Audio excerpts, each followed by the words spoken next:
The Gospel of Gold by G.S. Lewis.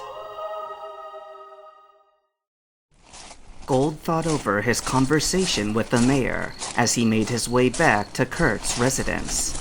He had not been friendly, but at the same time, he was less hostile than he might have been. Perhaps it was Gold's newfound favor with the locals, or maybe it was the fact that he had treated a Caterpie gently in his presence.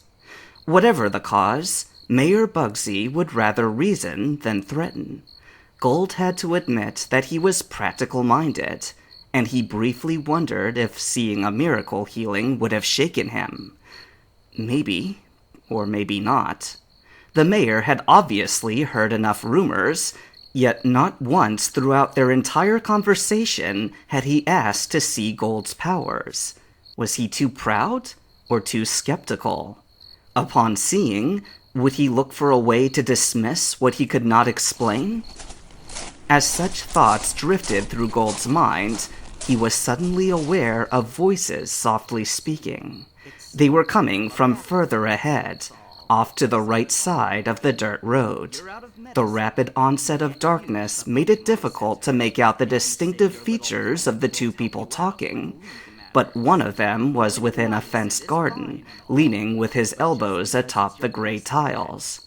The other stood by the roadside, and when he spoke, Gold recognized Jinichi's voice. "Of course I'm confident I'll win," he was saying in a somewhat defensive voice. "What kind of trainer would I be if I wasn't? You gotta approach challenges with a winning mindset." The garden man spoke then, and Gold suddenly felt slightly chilled at the sound of his speech. He knew this voice from somewhere, but where? "I'm just saying, it's smart to have a backup plan, that's all," said the garden man. "You're out of medicine. You can't use the Pokemon Center, and you say your little friend won't help you out with league matters. A winning mindset is fine and all, but just because it's your best bet, that doesn't make it a good bet. You're in a pinch, and no mistake. My gym winnings will cover the costs I need up till the next town," Jinichi insisted. "That's how it's meant to be. Faulkner told me." "Again, that's assuming you win," the garden man said, his voice patient, but with a slight edge to it. "Or do you think that you will be able to just conquer every gym on the first try? Don't be naive, boy. That's how all too many aspiring trainers fought, and who remembers their names now? Nobody! Do you want to set yourself apart from the rest? "I do," said Jinichi a little more loudly, standing straighter. "Then admit you need a fallback plan." The garden man took his elbows off the fence, turned, and withdrew from Jinichi. "If it so happens that you leave Azalea Gym without a hive badge, I offer my service. Return to this spot tomorrow, before the first light of day." Jinichi appeared to watch him go. Eventually, he turned in Gold's direction and started down the road his way. By now, Gold wouldn't have been able to tell who he was without the benefit of his voice.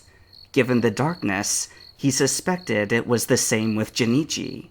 Besides, the other boy probably had even more on his mind than Gold in that moment. Sure enough, the two of them passed each other on the road without a word.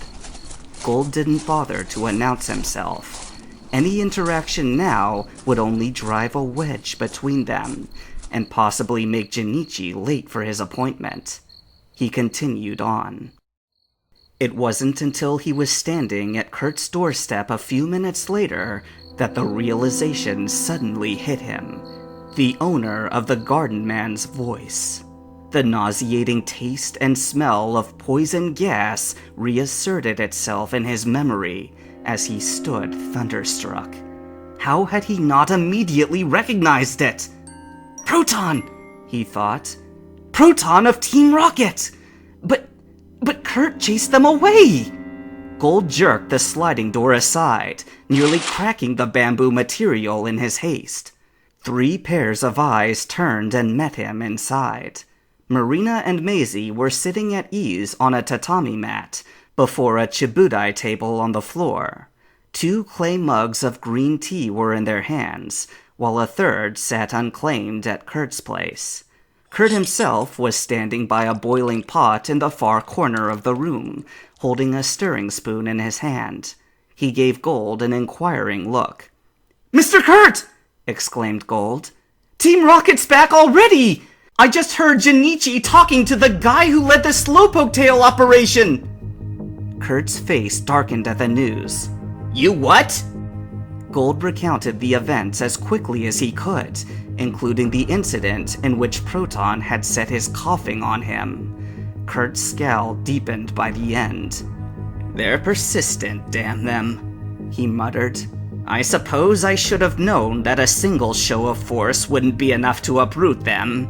They operate by force. They're used to it." "But then, Jinichi's in danger!" cried Marina, standing up suddenly. "We have to go after him!" "No!" barked Kurt sharply. "It's dark out now. You're my guests tonight, and I don't want any of you children going out alone." His tone softened. "Besides," he added, "from what Gold has said, it sounds more likely that Proton wishes to make some sort of deal with Jinichi, not harm him." Kurt returned to the boiling pot and picked a bowl off the counter.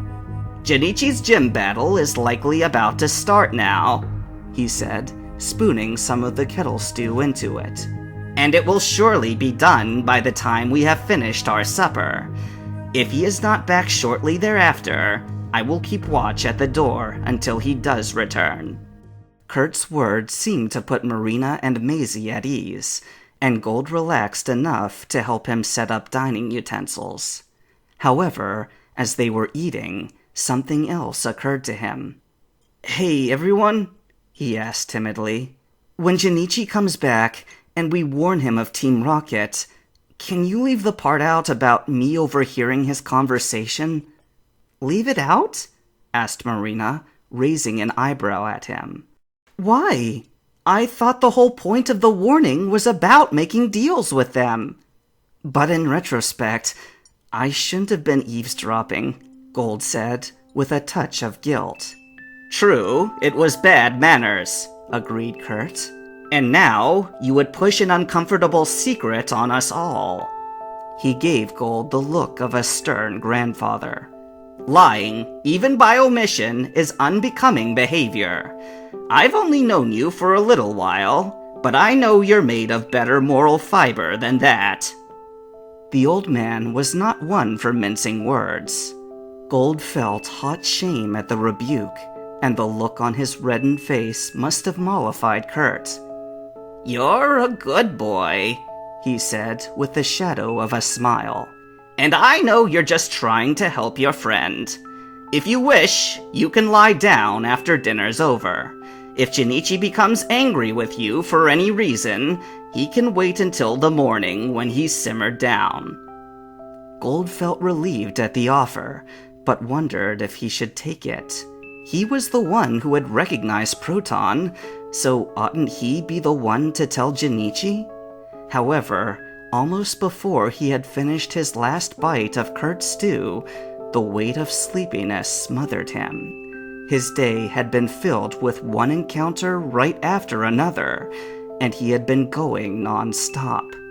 Now that Kurt and Marina had been told about Jinichi's potential meeting with Proton the next morning, they could dissuade him. At least, Gold hoped.